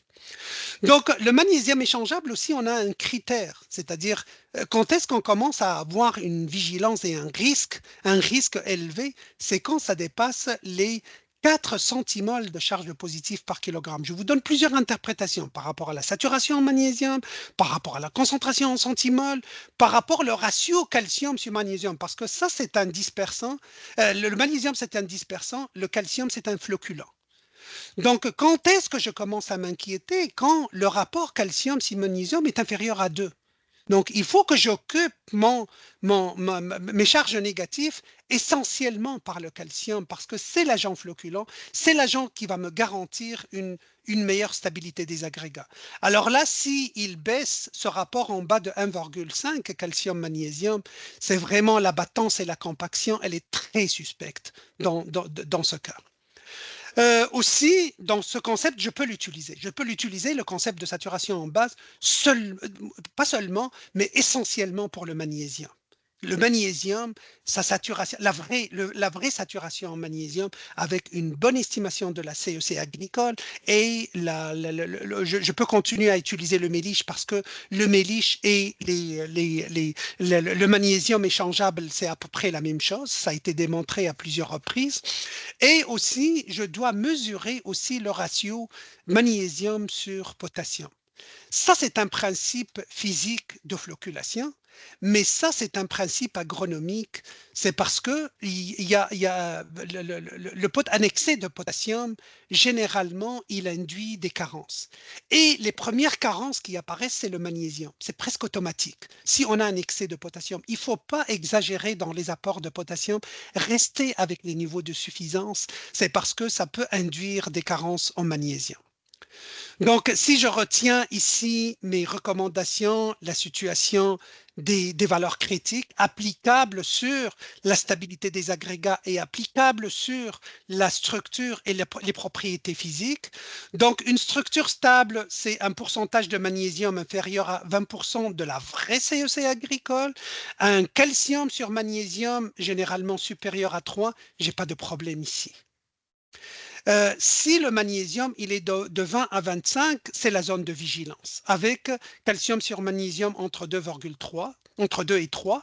Et si le magnésium supérieur à 25 et que j'ai un calcium sur magnésium inférieur à 2, c'est là qu'on a des risques de dispersion, de stagnation d'eau, des problèmes de drainage, des problèmes de respiration, des problèmes de toutes les sortes. Et la stratégie de remède, elle va dépendre aussi de ce type de rapport, de magnésium sur la véritable CEC. Donc, quand on a un sol dont le pH il est très correct, mais qui présente un problème de saturation en magnésium. Donc, son magnésium, il peut dépasser les 20%, donc il faut automatiquement penser au gypse parce que le pH il est correct. Mais j'ai problème de flocculation. un problème de dispersion. Et le problème de dispersion, comment le corriger? C'est par l'apport de calcium. Parce que si je reviens un peu à la notion de la saturation, je vais voir ici par exemple. Si j'en ai, ou je prends un autre exemple, comme ici. Si par exemple j'ai beaucoup de magnésium, le fait d'apporter beaucoup de calcium, le calcium va prendre la place du magnésium. C'est le principe du plus concentré. C'est-à-dire, si on veut déplacer un équilibre électrostatique, c'est on apporte l'amendement avec une concentration exagérée. Exagérée pour se débarrasser de tout ce qui est magnésium. On peut se débarrasser aussi de potassium s'il est excédentaire, mais la solution, le principe en chimie, c'est plus on apporte l'élément en concentration élevée, plus il rentre en compétition avec ceux qui ont une concentration faible et il va les entraîner en profondeur. Donc, retenez que pour le remède ici, c'est vraiment si on a un pH correct, apporter du gypse. Le gypse, il est très bon, il apporte beaucoup de calcium, il va évacuer le magnésium excédentaire et à long terme, on va corriger la structure du sol et on va avoir un sol qui draine bien. Pour les sols qui sont encore acides, favoriser les chaux calciques, c'est parce que je continue à avoir des aberrations, on me montre des PAEF et les gens, ils appliquent des chaux dolomitiques ou des chaux magnésiennes dans des sols qui sont saturés en magnésium, malheureusement. Et le fait d'avoir une saturation élevée, même ici, je ne veux pas arriver à plus que 10. Donc, du moment qu'on a un pourcentage de saturation de 10, il faut arrêter toutes sortes d'apports de magnésium pour ne pas empirer la situation. Donc, mon conseil, si vous avez un pH qui nécessite de le remonter, un pH qui nécessite le cholage, donc appliquez la chaux calcique et non pas les autres chaux, évitez la dolomitique, évitez la magnésienne. Donc, ici, c'est un risque, ici, c'est élevé, c'est sûr qu'on doit penser à des scénarios et on doit investir aussi pour apporter le maximum de gypse et peut-être des amendements calciques, des amendements cholants pour corriger la situation si on arrive à un scénario pire. Et surtout que plusieurs sols sont riches en magnésium, mais il faut avoir, toujours j'insiste sur le fait d'avoir la bonne valeur de la CEC. J'ai pris un exemple ici pour bien illustrer. J'ai pris un sol à pH de 5,4. Le calcium, je l'ai exprimé à la bonne unité de centimole de charge positive. Le magnésium à 2, le potassium à 0,3. L'acidité échangeable, c'est-à-dire H+, et Al 3 fois plus, c'est 1,5 centimole. Mais ma CEC ici, ma CEC à l'acétate d'ammonium, elle est de 15 centimoles de charge positive par kilogramme. Alors que la CEC effective, je fais la somme de tous ces cations positifs. Et les cations positifs, c'est trois cations basiques, c'est-à-dire les bases échangeables, plus 2 cations acides, la H+, et Al 3 fois plus. Donc, si je fais la somme de toutes ces cations positifs, j'obtiens une CEC de 7,8. Faites la somme de tout ça, vous allez obtenir une CEC effective de 7,8. Alors que ma vraie CEC, c'est vraiment un exemple pris de la base de données, ma vraie CEC est de les de 15. Maintenant, j'exprime le magnésium, qui est mon critère que je retiens de toute l'approche de la saturation en base, qui est le pourcentage de magnésium, et il faut que ça soit exprimé en centimoles de charge positive par la CEC. Si je fais 2 divisé par 15, j'obtiens un 13%. 13%, je suis correct. C'est-à-dire, je n'atteins pas le 20%, je n'ai pas de risque de déstructuration de la structure. Alors que si j'utilise votre formule de la capacité d'échange cationique effective des forestiers, j'arrive à 26%, donc je dépasse. Donc, c'est une fausse alarme. C'est pas vrai. C'est-à-dire, votre sol n'est pas à 26%, mais vous provoquez à partir d'une aberration dans l'estimation de la CEC effective. Donc, s'il vous plaît, distinguez entre CEC effectif, CEC acétate d'ammonium, CEC forestière pour la CEC effectif, CEC agricole. Pour le forestier, c'est de sol acide naturel. On veut garder la détermination de la CEC dans des conditions naturelles. Pour les sols agricoles, donc c'est sûr qu'on doit penser à un sol corrigé. On ne va pas maintenir le sol à son pH initial, on doit le choler. Et quand on chole, on neutralise l'aluminium, on neutralise l'excès d'acidité, donc on provoque une CEC beaucoup plus intéressante et sur laquelle on doit baser nos ratios de calcium sur la vraie CEC, notre ratio de Mg sur la vraie CEC et notre ratio de K sur la CEC. Donc, s'il vous plaît, dans votre cas, retenez seulement la CEC agricole, la CEC à l'acétate d'ammonium. Donc, et dans notre cas, le seul candidat qui permet de l'estimer avec le précision, c'est l'intelligence artificielle couplée au spectral, et c'est pas n'importe quel spectre, il faut que ça soit du MIR, du moyen infrarouge pour arriver à une bonne estimation. Donc aussi une autre attention par rapport au potassium, c'est parce que ce qui se véhicule maintenant à travers les clubs, à travers les gens qui font un bilan de la saturation en base, c'est que parfois ils recommandent plus de potassium.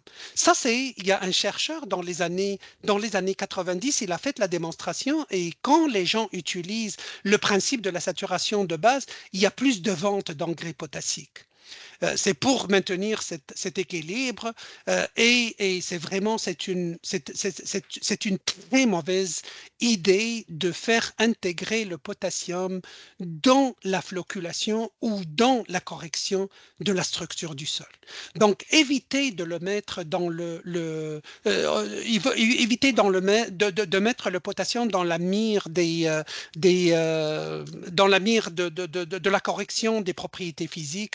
Moi, je l'utilise seulement, la saturation en potassium, je l'utilise pour éviter des carences induites. Il est très problématique le potassium. Retenez ici que en prairie, un excès de potassium peut coûter plus cher en santé animale qu'en rendement végétal. Parce que un fourrage riche en potassium, ça provoque la titanie d'herbage, un risque accru de la fièvre de lait à cause d'un excès de potassium. L'excès de potassium va induire des carences en magnésium, va induire des carences en calcium. Les rendements aussi plafonnent, c'est incroyable, on apporte du potassium, on apporte, mais les rendements plafonnent, c'est-à-dire qu'il n'y a pas de réponse. Et dans plusieurs situations, on a observé ce manque de réponse au potassium à cause qu'il est apporté en excès par rapport au cation et qui provoque ce qu'on appelle la carence induite pour ces éléments-là.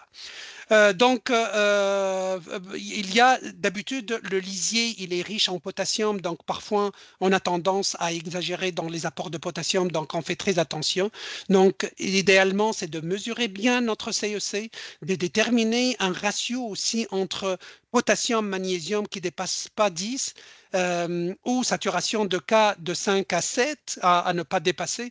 Ça, pas pour une interprétation physique, c'est pour une interprétation de fertilité. Le potassium, je l'utilise seulement et couplé avec la notion de suffisance, mais pas couplé avec avec l'estimation de la qualité physique des sols. Donc, levier d'action, stopper les apports de potassium au-delà du seuil de suffisance. Appliquer les grilles, c'est bon, le seuil de suffisance. D'habitude, à partir de la 3e classe de fertilité, on est en suffisance. Donc, il ne faut pas exagérer dans les apports, rester dans la marge de suffisance. Attention surtout aux carences induites pour magnésium, calcium, surtout dans le maraîcher, on peut provoquer ce qu'on appelle la pourriture apicale de certaines fruits comme la tomate, comme par exemple la plupart des solanacées, la pomme de terre, etc. Donc, un excès de potassium, généralement, il induit des carences.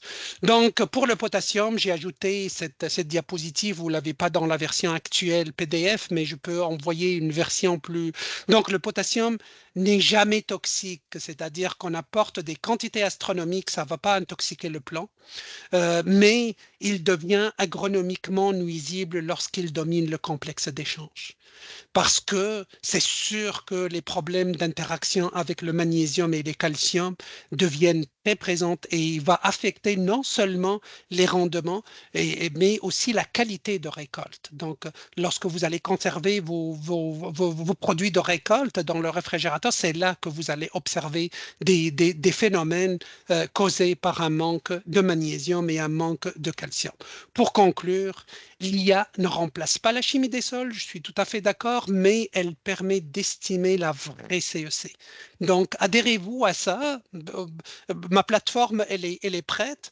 On attend, c'est qui va l'héberger et on va prochainement vous donner un outil qui est accréditable. Les laboratoires doivent le reconnaître. Je vais faire aussi des démarches auprès du CAQ pour empêcher les laboratoires à utiliser la CEC effective et à afficher dans les fiches d'analyse la CEC effective ou estimée. C'est parce qu'elle est loin de la réalité et elle nous induit en erreur dans l'estimation des rapports qui vont nous conduire à mieux interpréter. Donc, on va continuer avec des questions. Ceux qui ont de l'intérêt encore dans le sujet, il y a des questions. Puis, libre à vous là, de rester avec nous ou pas. Donc, je vais vous demander, M. Chiari, peut-être de fermer votre écran. Et je vais demander à ma collègue Julie Brault là, d'y aller avec les questions. Vous avez tout simplement écrit vos questions dans le clavardage, là, dans le petit icône de bulle en haut, à gauche.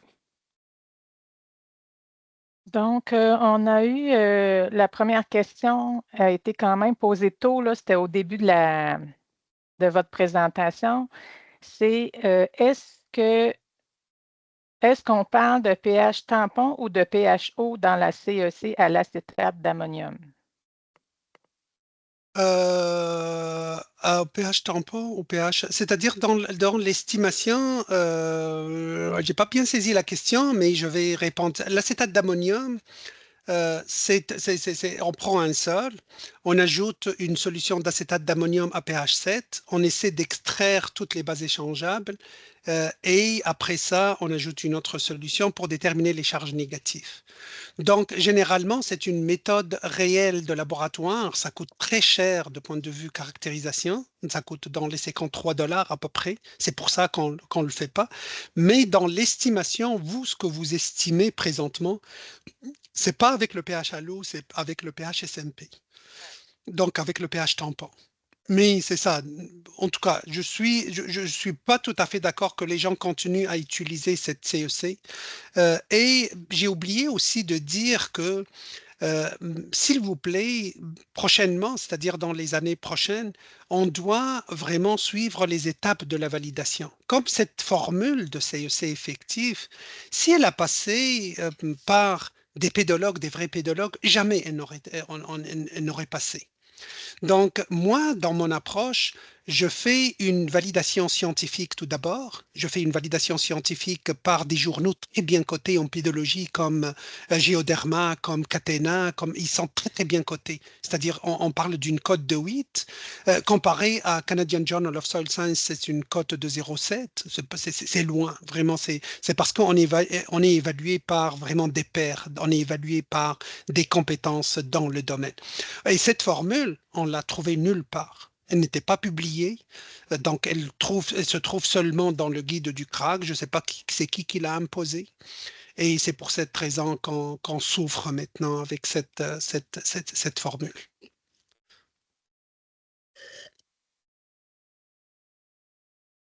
OK.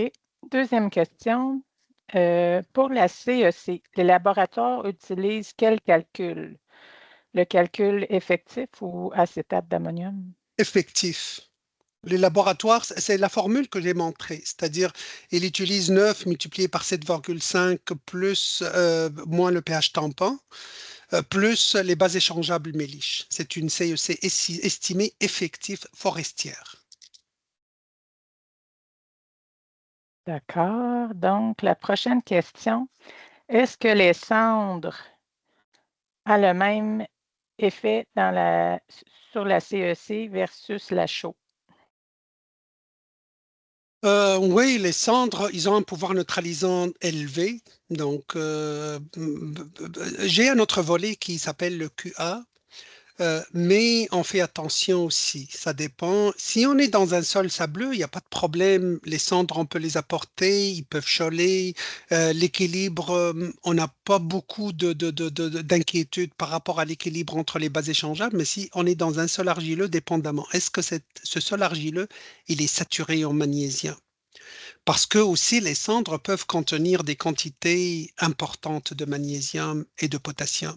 Et nous, dans ces sols-là, dans ces sols saturés en magnésium, on veut au contraire, c'est-à-dire apporter le plus de calcium. Donc, dépendamment de votre situation, si vous êtes dans une situation où on est loin de, comme par exemple, on a une saturation en magnésium inférieure à 10, oui, allez-y avec les cendres, parce que les cendres, ils contiennent du potassium en grande quantité, ils contiennent du magnésium en grande quantité, et ils contiennent du calcium aussi en grande quantité. Mais le fait de les apporter à des quantités importantes pour rehausser le pH, on peut provoquer aussi un déséquilibre et on peut empirer avec le magnésium. Donc, faites attention aux sources par rapport à votre vraie saturation en magnésium.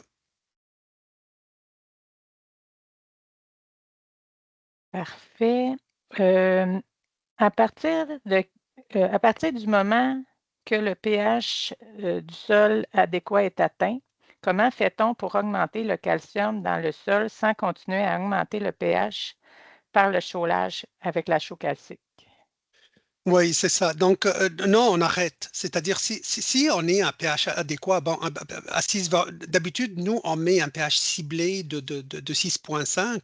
On peut aller jusqu'à 7, il n'y a pas de dommage. Donc, continuez jusqu'à pH 7 à peu près. Et surtout, dans mon projet Dakara, on vous donne vraiment une courbe de neutralisation qui va vous donner le pH que vous voulez. C'est parce que présentement, le projet, présentement, c'est-à-dire les recommandations sont pour des pH 5,5, 6, 6,5, pas plus. Mais avec mon projet Dakara, je peux remonter jusqu'à même plus que 7. Ça fait que le nouvel outil qu'on développe dans le projet Dakara, ça va vous permettre d'atteindre le pH que vous voulez, d'une part.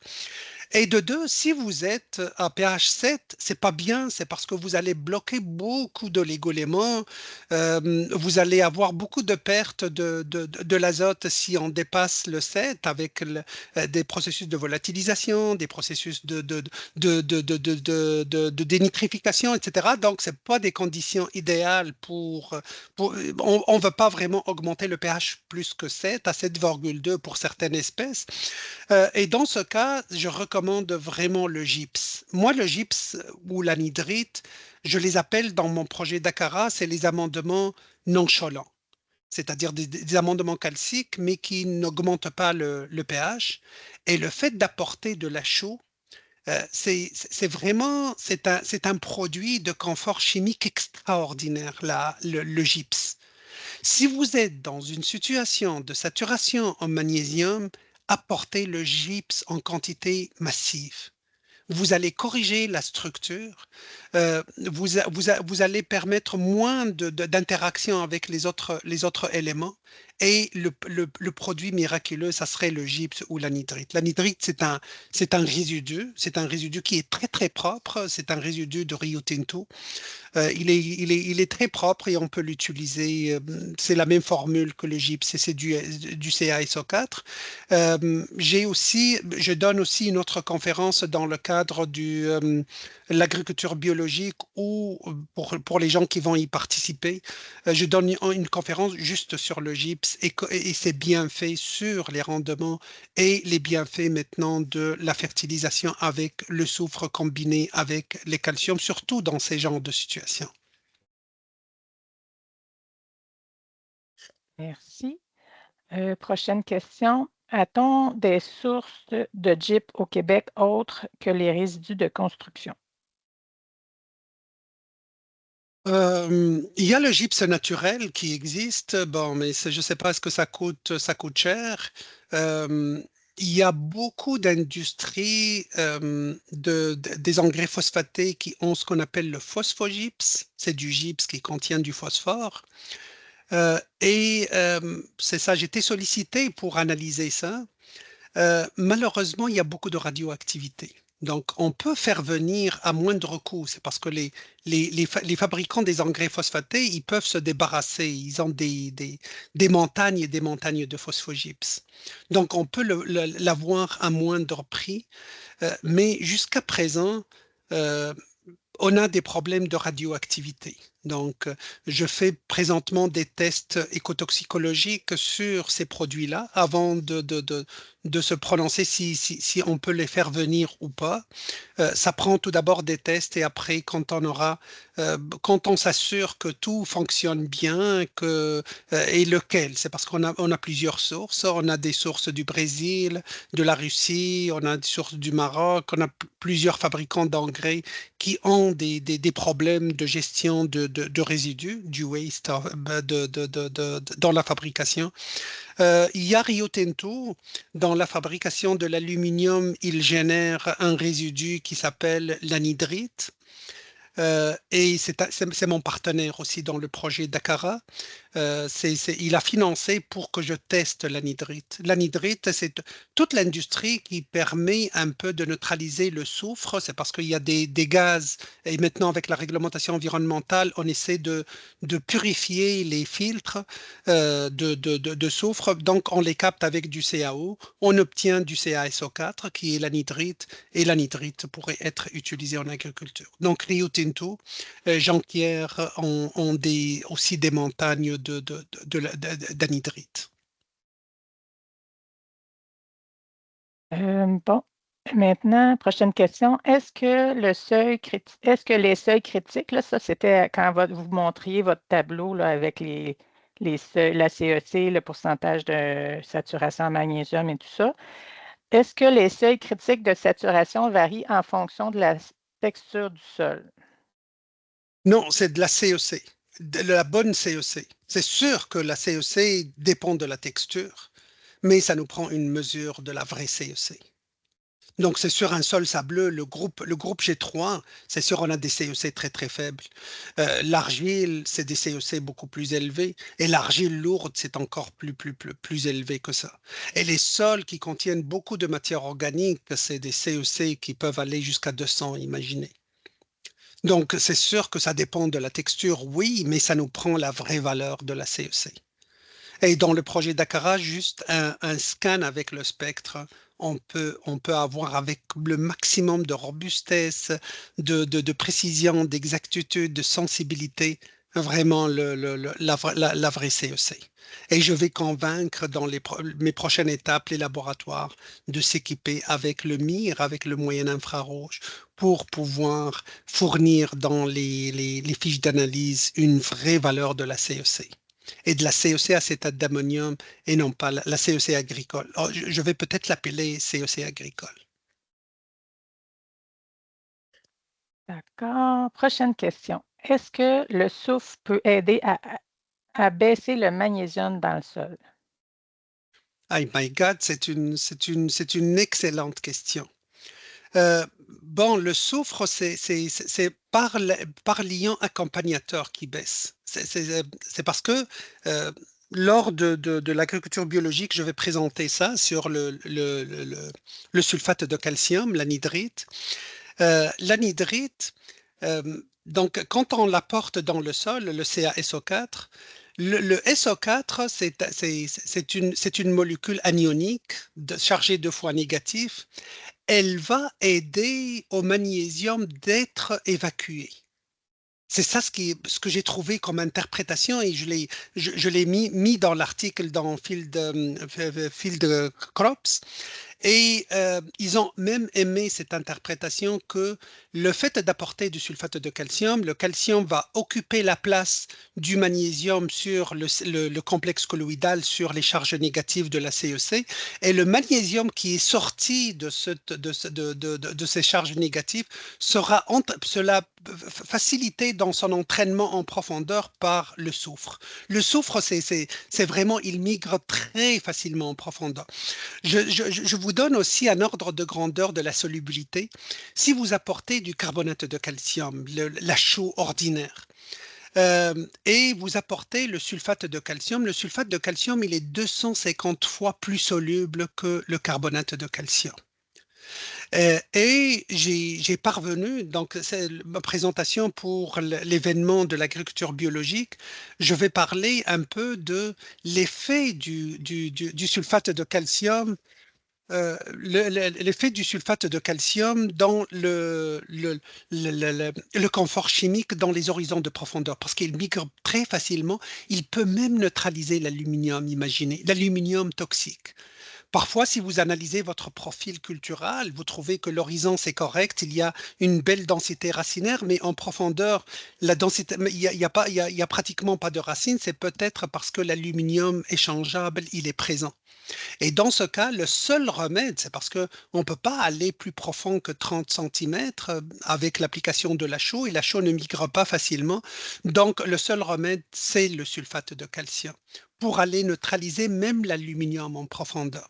Donc, le soufre, c'est un agent, je dirais, c'est un excellent agent de confort et de remède de l'acidité en profondeur. Parce que si l'acidité, elle est très présente en profondeur, il n'y a pas de solution.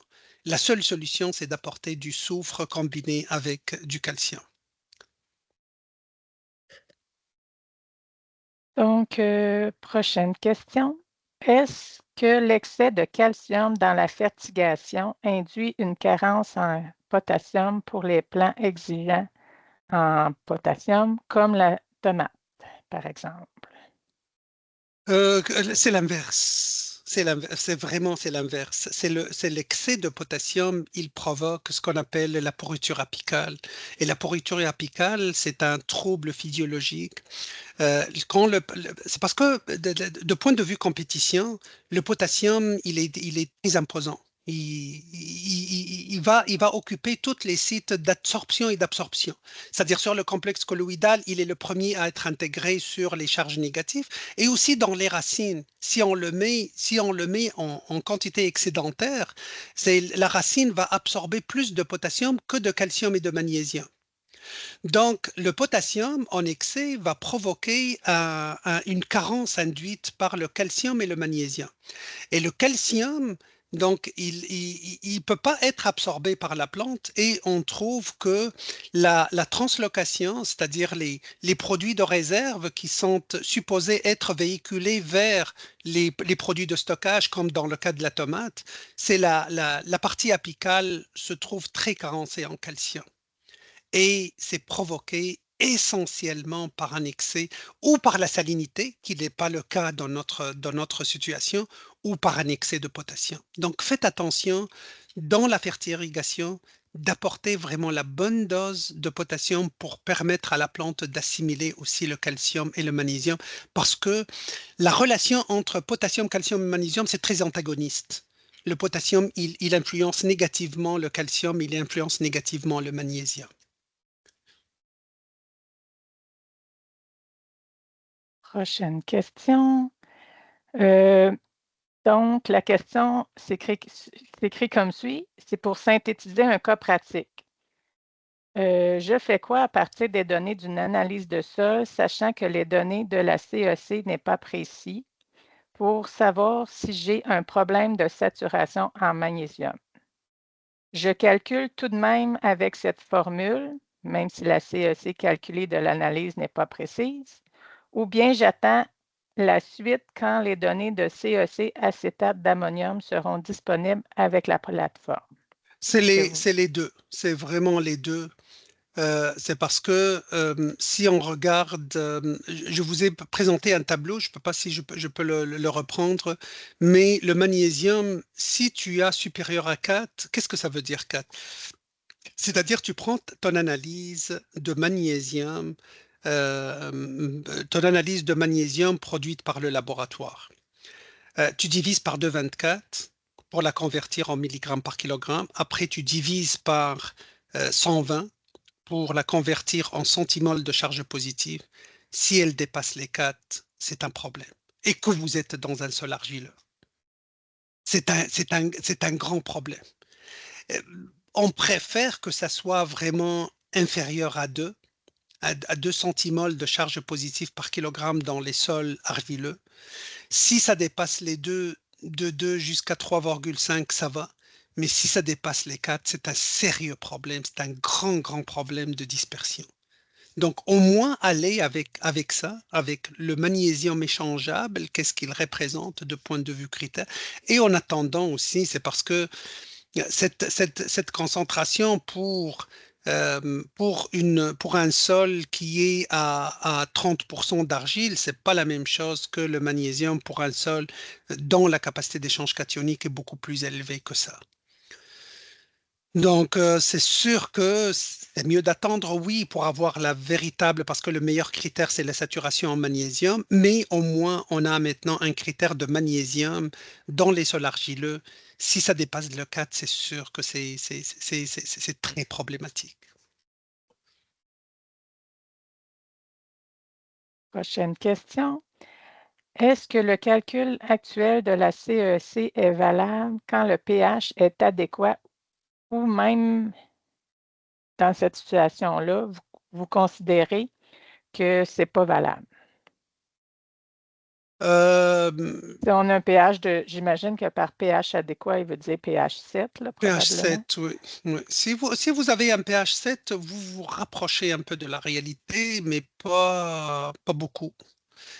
Dépendamment du contenu en matière organique. Parce que la matière organique, ça génère beaucoup de charges négatives. Et aussi, le pH SMP, ce n'est pas une mesure très précise. On veut l'abandonner, vraiment, on veut l'abandonner. Donc, oui, pour les bases échangeables, c'est une analyse précise, assez précise, mais pour l'acidité échangeable, elle n'est pas précise. C'est ça, c'est parce que si vous avez un pH de 7, généralement, c'est ça le problème, c'est que les laboratoires, du moment que le pH dépasse le 6,3, ils ne font pas de pH SMP. Et s'ils ne font pas de pH SMP, tu ne peux pas estimer la CEC. Je ne sais pas si vous avez saisi, c'est-à-dire les laboratoires, du moment que le pH à l'eau dépasse le 6,3, ils font pas de pH SMP. Si on n'a pas de pH SMP, on ne peut pas estimer une CEC. Et si on ne peut pas estimer une CEC, donc c'est normal. À pH proche de 7, il n'y a pas d'estimation de CEC.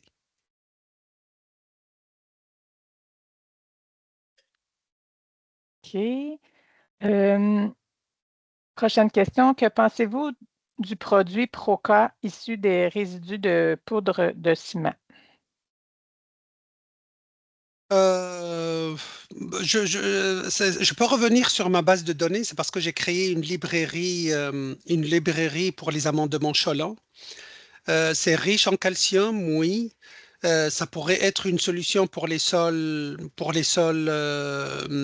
argileux, mais il faut que le pH, il faut que le sol nécessite un apport d'amendement Cholant.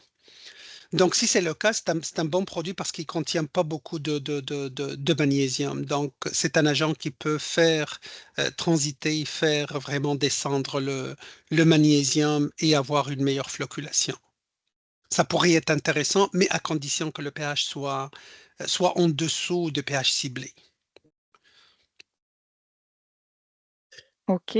La prochaine, vous y avez peut-être répondu, là, mais je vais la poser quand même.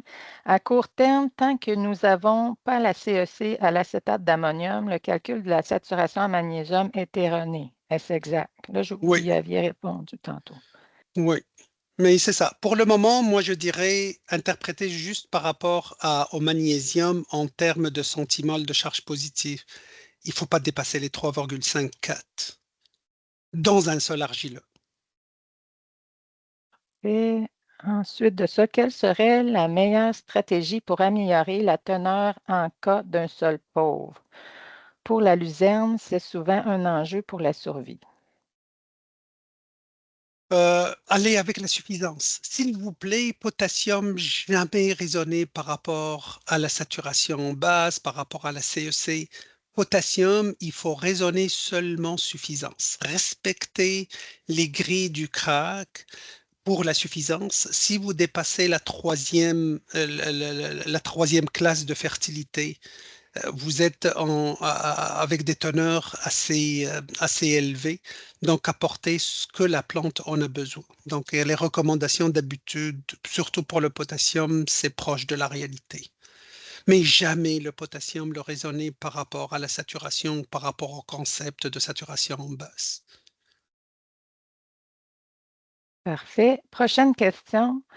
Dans l'industrie, quand la saturation en magnésium est élevée, en sol argileux entre autres, on propose des apports massifs de potassium, plusieurs centaines de kilos par année. J'en comprends que vous n'approuvez pas cette façon de faire. Non, non, non, non, avec vraiment avec des milliers de feux rouges, cette technique, et ça a été très critiqué sur le plan scientifique aussi. Le potassium, c'est le plus horrible que vous pouvez faire, c'est parce que vous créez un déséquilibre au niveau, parce qu'il est très imposant, le potassium. Le potassium, quand il est apporté en excès, c'est pas comme le calcium. Le calcium, apportez ce que vous voulez. Il ne va pas influencer les autres.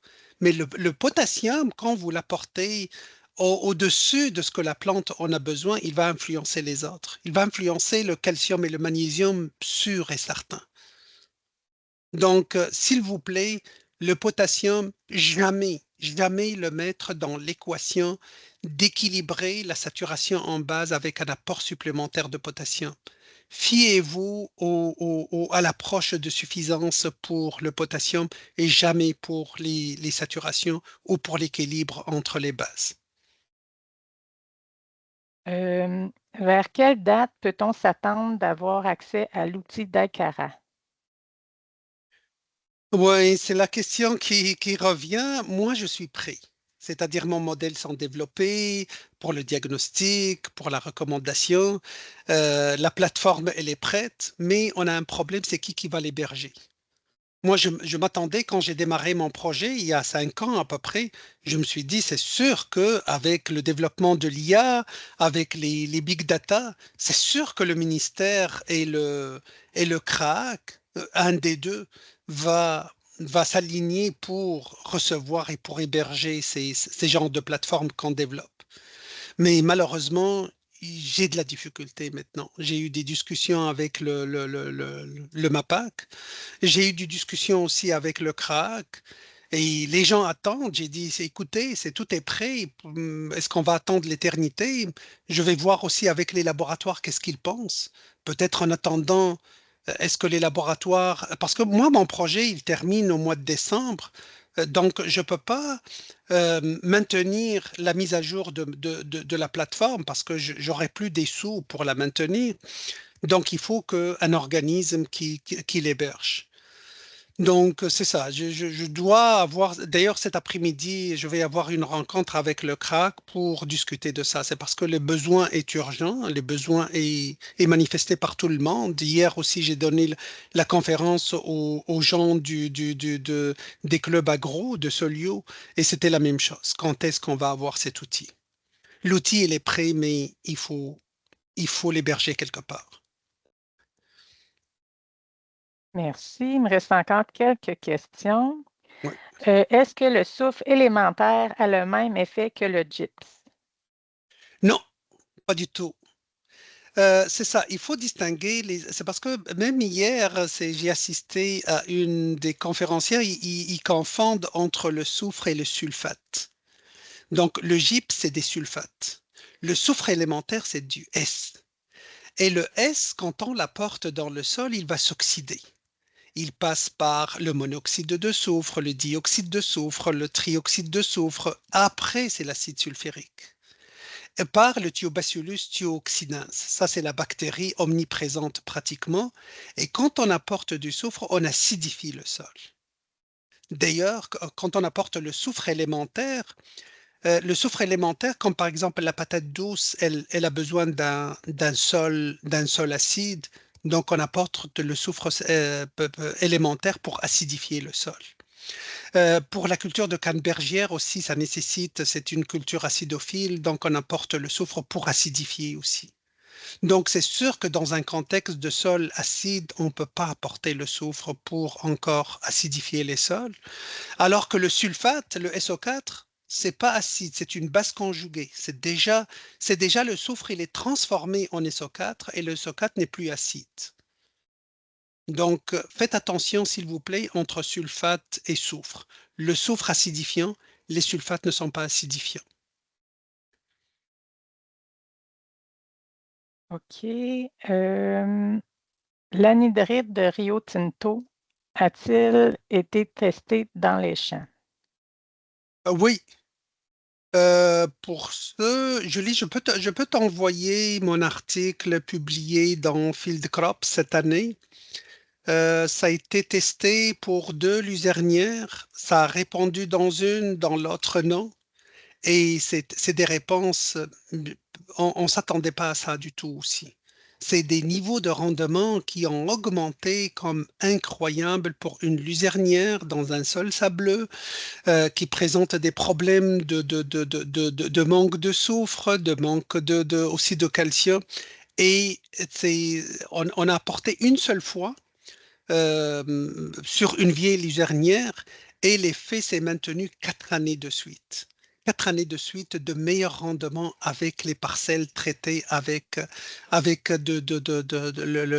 l'anhydrite de Rio Tinto. En fait, c'est pas seulement l'anhydrite, c'était avec le gypse aussi. Tous les produits à base de soufre, ils ont très bien répondu. Tu peux diffuser cet article, il est open source. Et c'est ça. Donc, et c'est ce que je vais présenter aussi dans le colloque sur l'agriculture l'agriculture biologique. Si vous nous le faites parvenir, on pourra l'envoyer. OK. Donc, prochaine question. On entend dire que les bouts de papetière ont un effet chaulant. Oui. Quel est votre avis? Oui, un bon effet chalant. Aussi, c'est des carbonates de calcium. Ils ont un pouvoir neutralisant aux alentours de 48, c'est pas négligeable. Le seul problème des bouts, surtout les bouts de désancrage, le seul problème, c'est la fin d'azote. Donc, parce qu'ils contiennent même de la matière organique hautement polycondensée. Ils contiennent un peu d'azote, mais le fait de les apporter, ça gruge les réserves d'azote dans le sol. Je ne sais pas si vous le savez ou non, mais les générateurs de ces bouts de désancrage, donc on l'utilise pour le cholage, mais en même temps, ils compensent les producteurs par rapport à 40 unités d'azote. C'est-à-dire, ils t'offrent le produit et en même temps, et ils te disent, on te compense avec un 40 $ de plus, je pense, pour l'unité d'azote que tu vas perdre parce que tu dois apporter plus d'azote.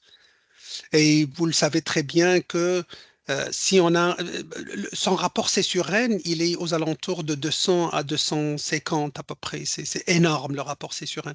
Et un rapport C sur N élevé, c'est un rapport C sur N de fixation de l'azote.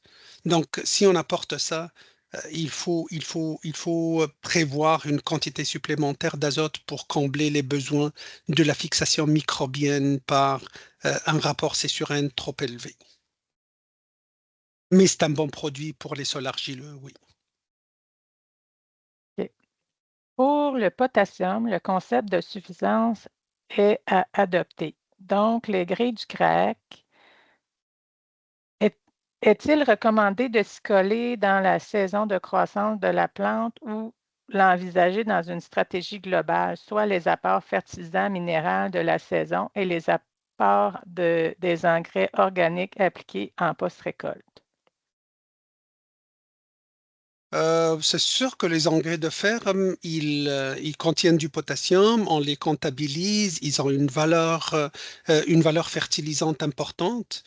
Même si on apporte en post-récolte, on peut estimer aussi c'est quoi la partie qui reste pour la saison d'après.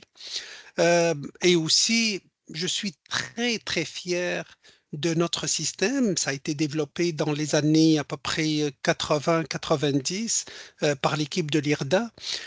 Et on a vraiment un système d'évaluation des unités fertilisantes provenant des effluents d'élevage d'une façon très efficace. Je l'ai comparé avec plusieurs systèmes dans le monde. On est les meilleurs. C'est vraiment nos prédécesseurs, les chercheurs qui ont travaillé sur ça, c'est Ndegami, M. Giraud, Mme Tran, à l'IRDA. Vraiment, ils ont mis au point un système, c'est fabuleux, c'est vraiment extraordinaire. Et c'est sûr que vous appliquez les normes, c'est-à-dire ce qu'il y a dans le chapitre 10 du guide du CRAC. Dans SIGA-Chance, c'est l'estimation en fonction de la période d'épandage, du mode d'épandage, de la texture du sol qui va recevoir ces effluents d'élevage. Donc, l'estimation, elle est très, très bonne. Donc, et vous complétez par la suite par le potassium sous forme minérale lors de la saison. Question, est-ce que l'interprétation d'une CEC de plus ou moins 20, quand on a un sol léger ou argileux, reste valide avec la CEC déterminée à l'acétate d'ammonium? Plus ou moins 20, ok. Non, c'est sûr que ça nous prend l'acétate d'ammonium. CEC estimé, il faut l'oublier. Sincèrement, c'est un concept qu'on devrait l'écarter de notre raisonnement. C'est pas bon du tout. D'une part, c'est une CEC calculée, c'est une CEC effective, c'est une CEC forestière, et elle est loin de la réalité comme je l'ai montré. Donc, ça ne sert à rien de continuer à se baser sur cette CEC. Moi, je préfère aller élément par élément pour le moment, tant que le projet Dakara n'est pas diffusé sur une plateforme officielle, en attendant que c'est ça, on va avoir la bonne CEC. Et malheureusement, la CEC pédologique, elle est pratiquement abandonnée par toutes. Il n'y en a pas d'élaboration. Et ce qui est catastrophique encore, c'est que les nouvelles études pédologiques, ça a été fait dans Metapédia, et ils ont fait la CEC avec la CEC estimée. C'est ça, il faut éliminer ces études-là, c'est parce que c'est pas, on dit que la CEC, c'est le pivot de notre raisonnement au niveau de la fertilité, et on l'estime pas de la bonne façon. Donc, c'est pour ça que dans le projet Dakara, je mets tout un bon ancrage. C'est des bases qui sont très, très solides et qui sont validées, et que j'apporte le maximum de précision, de fiabilité. Donc, et on va revenir, ça je vais faire une demande au MAPAC de retirer vraiment les études pédologiques où on utilise la CEC estimée. Ça n'a pas de sens. On est en agricole et on utilise. Aussi, une autre aberration au niveau du MAPAC, je le dis ouvertement, ils ont fait le projet de la santé des sols, et ils n'ont même pas déterminé la CEC, imaginez. Alors que la CEC, c'est la base de notre raisonnement, surtout pour la structure et la stabilité de la structure. Et elle n'était même pas déterminée pour un suivi de ce paramètre qui est très, très précieux. Prochaine question, il nous en resterait 2. Pourriez-vous réexpliquer pourquoi le concept de saturation des bases est utilisé et valide dans les pays tropicaux, mais pas ici, s'il vous plaît? Super. Dans les pays tropicaux, pourquoi? C'est parce qu'il ne reste rien. On a des totaux pluviométriques énormes, on a de températures élevées. Donc, tout ce qu'on apporte, il est lexivié. Donc, ça reste rien. Et le peu de charges négatives dans les sols tropicaux, on veut les occuper avec un bon équilibre entre les cations. Je ne veux pas créer un déséquilibre entre les cations. Et c'est un processus. C'est pas comme nous, par exemple, on fait une analyse à tous les 5 ans et c'est une analyse valable. Eux, non, c'est pratiquement à chaque année. À chaque année, il faut refaire l'analyse, il faut refaire l'équilibre. Et dans notre cas, nous, on veut déterminer, c'est-à-dire on veut ramener le sol a un pH bien déterminé. Eux, non. Eux, ils veulent ramener le potassium, calcium, magnésium avec des bonnes proportions et ils vont cibler, ils ont un ensemble de charges négatives. Ces charges négatives, ils veulent les occuper avec 65% de calcium, et c'est ça c'est-à-dire ils comptent les bases échangeables, ils disent c'est 65% de bases échangeables sur ça, je veux arriver à ça. Donc c'est quoi les quantités que j'apporte? Donc, ils ne raisonnent pas par rapport à un pH ciblé, ils raisonnent par rapport à un pourcentage de saturation en base. Donc, les modèles de recommandation, j'ai une CEC actuelle avec une occupation en base échangeable de tel, supposons de 20%, ils veulent la ramener à 65%. Donc, ils font leur calcul de ramener le pourcentage de base échangeable de 20 à 65%. C'est le minimum, 65%. Et à chaque année, ils font la même chose. Donc au Brésil, c'est très répandu, ça. Mais Donc, nous, ce n'est pas la réalité. Nous, c'est autre chose.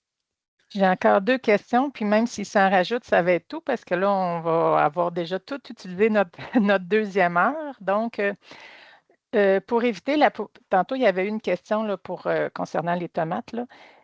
C'est comme un retour sur cette question-là. Pour éviter la pourriture apicale, les producteurs parfois exagèrent avec la fertigation en calcium.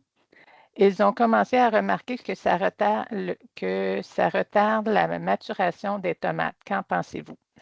Non, pas le calcium n'est jamais dommageable. C'est-à-dire apporter avec le maximum, ça dérange pas.